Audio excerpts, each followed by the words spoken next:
Hi, David. How are you? I'm good. Rachel, how are you? Doing great. So first of all, thank you for continuing the Ryan Gosling is a stunt man in a movie universe. It's my favorite film that exists. I love that that's a thing that we do. But Yes. what's so cool about this movie is, you've made a name for yourself of doing these rom-coms that are also action movies at the same time. And I really love that this is just a love story kind of at the heart of it if you take all of the other action things out of it. And what is for you the fun of getting to kind of marry those two together and continue to like exist within that action rom-com genre? Well, I do like blending genres and I do like having fun and I do think that life has, you know, life isn't just one genre of experience. And so, yes, I just shoot a comedy, sure. Could I just shoot an action film? Yes. But I like giving the audience the ride. And I like, when you go to the theater, I like to have all these experiences. I like to be thrilled by the action, and I like to laugh out loud with people around me, and I like to have the feels of uh, an emotional moment of stakes, or an emotional moment of Taylor Swift, whatever, crying in the truck. So I I find all of that in life, and I find it makes sense in my movies. And they're just the movies I like to make, and they're the stories I like to tell, where I can take people on those emotional rides.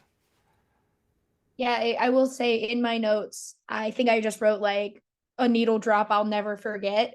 At that part, I didn't put any kind of context. I didn't give myself the clues. I was like, I'm gonna remember that he's listening to All Too Well in this car.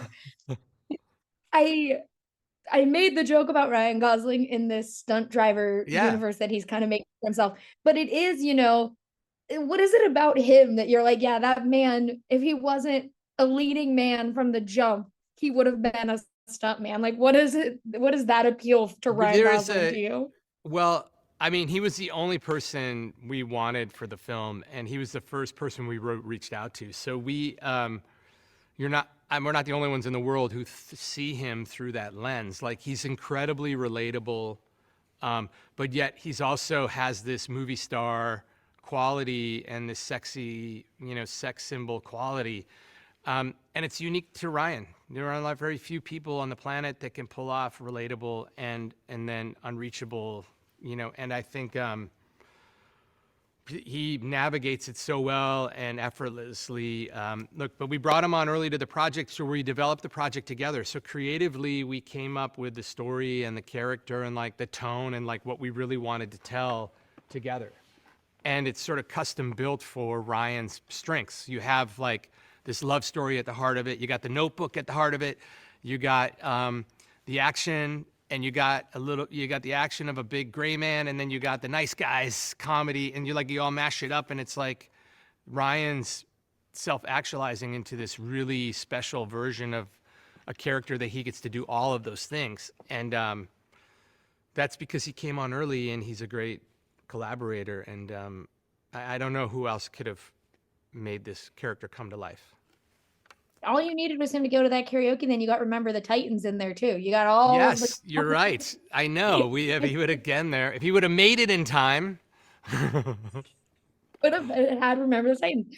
But I do love, Jodie as a character is something I think a lot of people can relate to, especially when it comes to like the entertainment world of like having that dream and then kind of seeing how what that dream means. But I do love those little moments where she's at karaoke and she's singing because she's mad because she's still like a well-rounded person that's like, no, but I'm very mad at this man who I caught on fire 5 times as when you are working with like all of these big personalities, not just like as actors, because you have a stacked cast of actors we all know and love, but as characters, where do you kind of find the balance of like bringing humanity to the more kind of outrageous sequences? Well, I think that's the trick. Like, you have to bring humanity to these characters, right? And so, like, yes, Mhm. Emily's portraying the chaos and the as of a director, and like sort of someone who's confident and has a vision and all of that. But you need to see their vulnerable underbelly, and like then you're gonna root for them. And I think like if you watch all of my films, I try to find the vulnerability in these characters. Like John Wick, lost his wife and they killed his dog, and now he's like the most stone cold killer in now the universe. But you still care about him because we saw his vulnerabilities. Yeah, but every character, Deadpool, Hobbs and Shaw, like these characters all have vulnerabilities that you need to present to the world, or people will never go on the ride. And when you have great actors portraying it, it's that much more authentic. Like Ryan and Emily making, these flawed, vulnerable characters, but also sort of like action heroes by the end of the movie. It's pretty epic. Yeah. I'm a nerd and I also love, the Canadian Ryans who everyone just assumes are Yeah. American. So I do love Deadpool too. And I think you have this like ability as a director to kind of make these what would come across as swarmy lines not feel that way when we're watching them. Like, especially with in this movie when we're watching Colt, like who knows that he's good in that beginning sequence. Like you would be like, this guy sucks, but you don't. You're like, no, he rules. Like I can't wait to see what he does.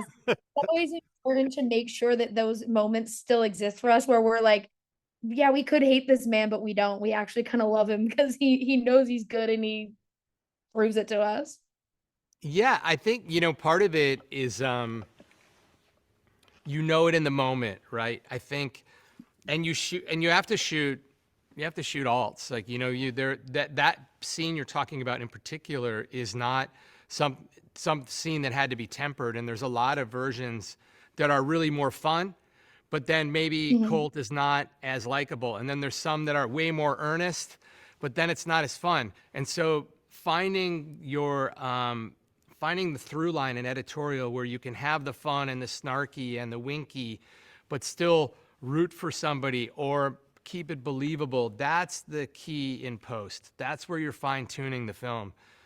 What great actors do is give you the choices on set. And Ryan is like a machine where he's giving you all these different levels of choice. Here's the broad version, here's the swarmy version, here's the earnest version, here's the you will love me version, here's the improv comedic version. He's knowingly doing this. And so when you're in editorial and then you're curating it all, so you have that experience, thank God, because it could go the other way really quickly. I loved it. For a last quick question with a movie like Fall Guy, which, people like me who already love Emily Blunt and Ryan Gosling are like, yeah, man, I don't really care about anything else. But it does have such a like interesting, fun premise. What for you was your favorite like meta joke that you guys got to put in there and keep in the movie throughout the entire process? Well, I think my favorite meta joke is Emily's character's having a problem with the third act. And Mm-hmm. that joke was written into the script on the day because we were still having problems with the third act. And so we're shooting the scene of them in the lobby, and we're still trying to figure out how it's all going to come together in the third act and how the good guys are going to, thwart the bad guys. And we were just all chuckling about it, and we just said we should just put it in there. And that's Emily's problem. It was like this meta, we're making a movie about making a movie, and the director's having the same problems that I'm having. And so that's a fun little anecdote that most people will never know. But Well, we now were they will. having problems with the third act. Turned out great, though. I love the third act now. Yeah, third act rules. And I honestly thought that when I heard that joke, like, that's funny. I wonder if that was an issue. Well, now I know, and I don't have to wonder. You know. Yep. But thank you so much for talking with me. I really, truly loved this movie. I can't wait for people to get to see it. Thank you. Thank you very much.